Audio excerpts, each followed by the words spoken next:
The introduction of point-of-care devices in the last decade in the clinical practice really upgraded the bleeding management in the cardiac surgery.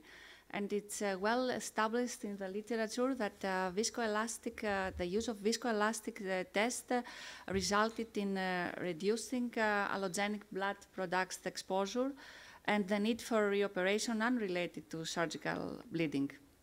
So most of the derangement happened during cardiac surgery is somehow related to cardiopulmonary bypass, and the heparin and protamine titration is an important part of this derangement. So traditionally, we follow a fixed dose of heme based in a bolus dose of heparin based in body weight. And then we calculate the protamine for reversal heparin, usually in 1-to-1 ratio. But this approach does not take into account the interpatient variability, the physiological elimination of the heparin, and the problem is that it can result in overdose of subdoses of one or both drugs. And measuring ACT as a marker for adequacy of heparinization is not very reliable because ACT is a parameter affected from hemodilution, temperature, from the levels of antithrombin 3, also from fibrinogen levels and platelet.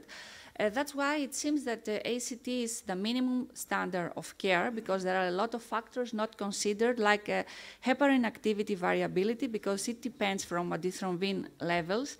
And there is also the issue of differences in heparin potency according to the manufacturer of the heparin.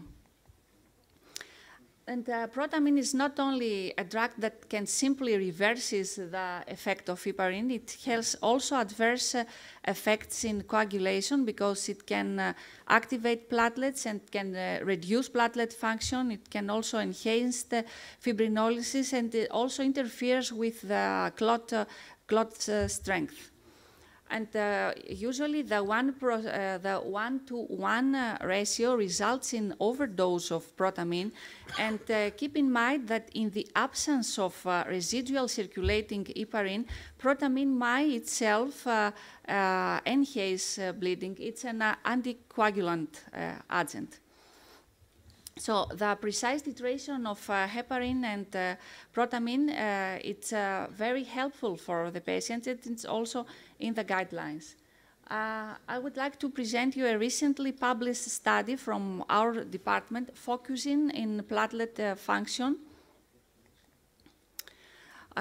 We use minimal invasive extracorporeal circulation in all case mixed, and our patient cohort consisted of 39% from GABITs, and all other were valve or complex cases. And interesting is more than 80% of patients were classified with class 0 or 1 according to a universal definition of postoperative bleeding. And regarding transfusion, we had more than 60% of patients were transfusion-free, and you can see also the very small percentage of patients receiving platelets or plasma.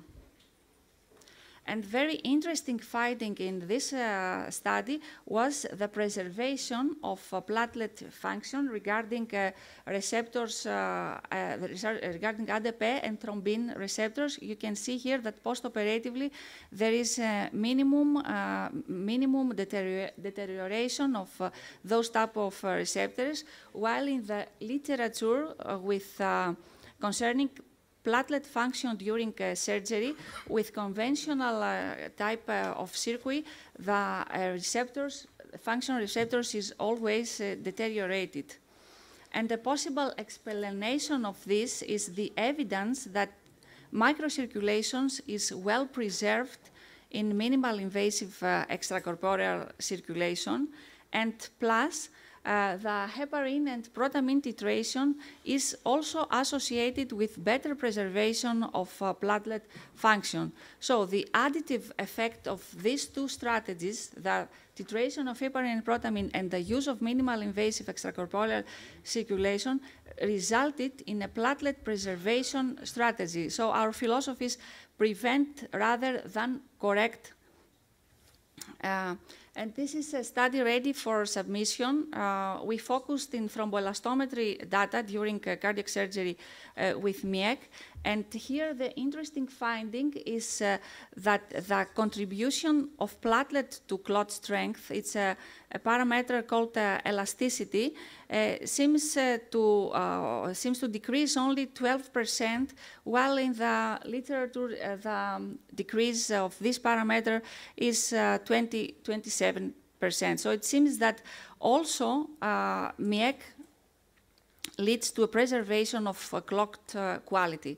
And because the explanation is always in microcirculation, what's happening in microcirculation in MiECC, and we are ready to start a study evaluating microcirculatory alteration in patients undergoing heart surgery on MiECC, and we intend to correlate this data with metabolic parameters from inline monitoring, from data from cerebral and somatic oximetry, and also from data from cerebral autoregulation index monitoring. This is video from our department. And analyzing those videos, we can have all these parameters. And this recruitment starts soon. So it seems that MiECC preserves coagulation integrity during cardiac surgery, and if combined with the use of point-of-care coagulation monitoring, can really upgrade our bleeding management from adequate to optimal. So thank you for your attention. Thank you very much, Lina. I think we've had one question from the online audience, and that concerns related to aspirin. Yes, the relative impact. The chat, the live media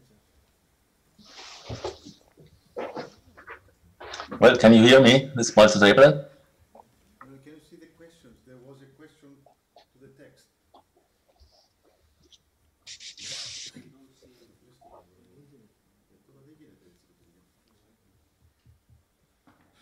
Well, in the interim, I think the gist of the question was, do we really believe that aspirin continuation is as detrimental as continuation of some of the other more potent antiplatelet drugs, if everyone wants to address that aspect?